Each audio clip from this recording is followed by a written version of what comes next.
Siapa yang gak tertarik sama Inggris? Tempat kelahiran The Beatles. Tempat lahirnya berbagai subkultur, mulai dari teddy girls, mods, punk, casual, gothic, hingga skinhead yang keren-keren dan menjadi kiblat banyak anak muda di seluruh dunia. Dan tentu saja, siapa yang gak pengen lihat langsung istana Inggris, menara Big Ben, dan ada banyak lagi destinasi wisata yang amat menarik di sana. Tapi, Inggris ternyata tidak selalu seindah kehidupan para raja dan ratunya. Inggris memiliki sisi gelap yang bisa membuatmu tercengang. Kalau bicara soal Inggris, tentu yang paling sering kita ingat adalah kehidupan mewah kerajaan royal family-nya. Tapi, kehidupan kerajaan Inggris ini ternyata memiliki kisah kelam dan berbagai skandal yang sering kali berusaha ditutupi untuk menjaga nama baik kerajaan. Sejak zaman Raja Edward ke-7 yang punya kamar privat khusus di sebuah rumah bordil di Paris untuk menikmati hari-harinya bersama pekerja seks komersial, bahkan dikabarkan pernah meniduri 18.000 perempuan. Wow. Lalu kisah Pangeran Andrew, putra Ratu Elizabeth II, yang sempat berpacaran dengan seorang model dan bintang film dewasa bernama Stark. Hingga skandal pernikahan dan kematian Putri Diana dengan Pangeran Charles yang masing-masing melibatkan orang ketiga.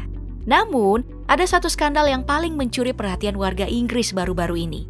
Jadi, Ratu Elizabeth II ternyata punya sepupu yang sejak kecil ditempatkan di rumah sakit untuk orang-orang yang berkebutuhan khusus dan kemudian dilupakan sebab tak pernah dikunjungi oleh anggota keluarga kerajaan lagi. Namanya adalah Nerissa dan Catherine Bowes-Lyon, anak dari paman sang ratu, John Bowes-Lyon.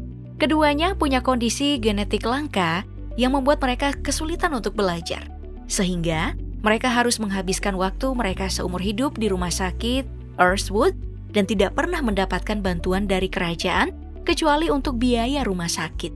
Lebih parahnya lagi nih, Nerissa dan Catherine yang lahir di tahun 1919 dan 1926 tercatat telah meninggal pada tahun 1940 dan 1961 dalam buku Burke's Peerages edisi tahun 1963. Padahal, faktanya, Nerissa baru meninggal di tahun 1986 di usianya yang ke-67 tahun. Dan pemakamannya di Red Hill Cemetery hanya dihadiri oleh staf rumah sakit dan kuburannya hanya ditandai dengan label plastik dan nomor seri.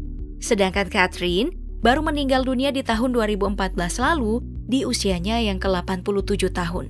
Kisah Nerissa dan Catherine terungkap pada tahun 1987. Namun, pihak kerajaan menutup-nutupi kebenaran tentang dua bersaudari itu dengan mengatakan bahwa mungkin saja saat akan dimasukkan dalam buku ada yang salah mencatat. Kisah sepupu Ratu Elizabeth II ini pun baru trending dibicarakan setelah muncul dalam serial drama The Crown yang ternyata adalah kisah nyata. Kita mengenal Inggris sebagai negara yang kaya. Tapi tahun 2019 lalu, Resolution Foundation, lembaga kajian di Inggris mengungkapkan bahwa pendapatan kalangan borjuis Inggris makin meningkat hingga 4,7%. Sedangkan pemasukan kalangan masyarakat miskinnya anjlok sampai 1,6%. Hal ini diakibatkan oleh kebijakan pemerintah Inggris yang melakukan pembekuan bantuan sosial dan kenaikan pajak yang membuat warga 13,44 juta orang ini hidup dalam kemiskinan di Inggris, dan angka pengangguran mencapai 30% dari jumlah penduduk. Selain itu, biaya hidup di Inggris yang tinggi juga membuat banyak penduduknya tidak bisa lepas dari kemiskinan, bahkan menjadi gelandangan. Tahun 2017 saja, Departemen Permukiman Inggris mencatat ada sebanyak 4.751 gelandangan di negara yang dijuluki sebagai Albion atau negara putih ini. Dari jumlah itu, ada 653 orang yang adalah perempuan dan 760 tunawisma di sana berasal dari negara-negara anggota Uni Eropa. Bukannya membuat program dan berusaha agar jumlah gelandangan berkurang, pemerintah di sana malah bikin bangku dengan pembatas seperti ini atau seperti ini, agar tidak dipakai tidur oleh para gelandangan itu. Yah, Gimana nggak miskin kalau biaya hidup dalam sebulan bisa mencapai 17-22 juta rupiah? Padahal ada banyak pekerjaan dengan gaji yang tidak menentu. Jadi sebenarnya bukan negara kaya, yang ada malah negara dengan biaya hidup mahal ya. Sedih. Sebenarnya ada sih tempat tinggal yang murah di Inggris, tapi aku nggak yakin kamu bakal tertarik untuk mengunjungi atau bahkan tinggal di sana. Soalnya kawasan itu dikenal sebagai tempat yang kumuh dan berbahaya. Beberapa kota yang dianggap buruk untuk ditinggali karena rawan kerusuhan dan tindakan kriminal adalah kota Hartlepool, Rochdale, Bradford, Oldham, Stevenage, Blackpool, Gravesend, Luton, dan Middlesbrough yang dianggap paling parah karena dihuni banyak pengguna narkoba, perokok berat, dan pecandu alkohol. Banyak penduduk Middlesbrough yang merasa tidak memiliki harapan hidup karena kota mereka adalah kota industri yang cukup besar. Tahu sendirilah ya, gimana kota industri bikin warga sekitarnya memang jadi nggak sehat karena polusi dan paparan bahan kimia yang tentu berpotensi mengganggu fisik dan mental. Bukan hanya berdampak pada orang dewasa, kemiskinan di Inggris juga berdampak besar pada anak-anak di sana. Sebuah badan amal Childhood Trust tahun 2019 lalu mengungkapkan bahwa ada sekitar 4 juta anak yang beresiko mengalami kelaparan saat liburan musim panas.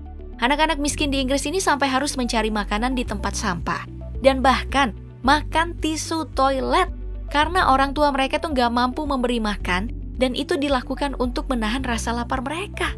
Tak sedikit pula yang dimanfaatkan oleh pengedar narkoba untuk menjual obat-obatan terlarang agar bisa mendapatkan makanan.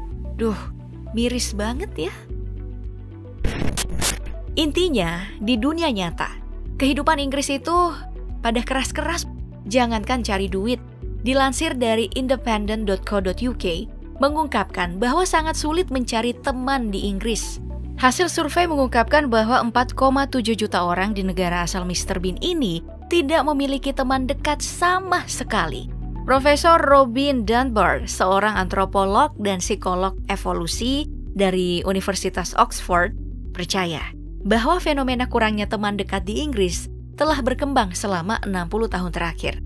Alasannya, karena kebanyakan orang Inggris ini terbiasa hidup secara mobile alias berpindah-pindah dan mereka tidak memiliki waktu yang cukup luang untuk membangun persahabatan dengan orang lain.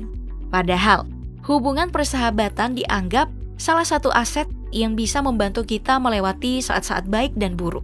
Kini banyak pakar yang khawatir jika banyak orang yang merasa tidak memiliki siapapun yang bisa mereka temani melalui hidup yang penuh tantangan ini. Karena mereka percaya, kualitas hubungan seseorang punya dampak langsung pada kesejahteraan dan kebahagiaan hidupnya juga. Maka nggak heran nih sebenarnya jika pas pandemi, kasus gangguan jiwa di Inggris itu melonjak dibanding sebelum-sebelumnya. Diprediksi ada sekitar 8,5 juta orang dewasa dan 1,5 juta anak-anak di Inggris akan membutuhkan dukungan kesehatan mental setelah pandemi COVID-19. Selain karena tekanan ekonomi, kehilangan pekerjaan, mereka benar-benar kesepian saat lockdown dilakukan karena banyak yang tidak memiliki teman yang begitu akrab untuk berbagi. Sebelumnya bahkan ada kasus seorang perempuan muda berusia 26 tahun yang menderita depresi di Inggris yang menghebohkan masyarakat setempat karena sampai menelan sikat gigi loh. Bukan karena pandemi, tapi karena ia memang mengalami kesulitan belajar dan membuatnya harus dikarantina di Assessment and Treatment Unit sejak umur 14 tahun. Dan jauh dari keluarga serta tidak punya teman. Aduh, parah banget ya.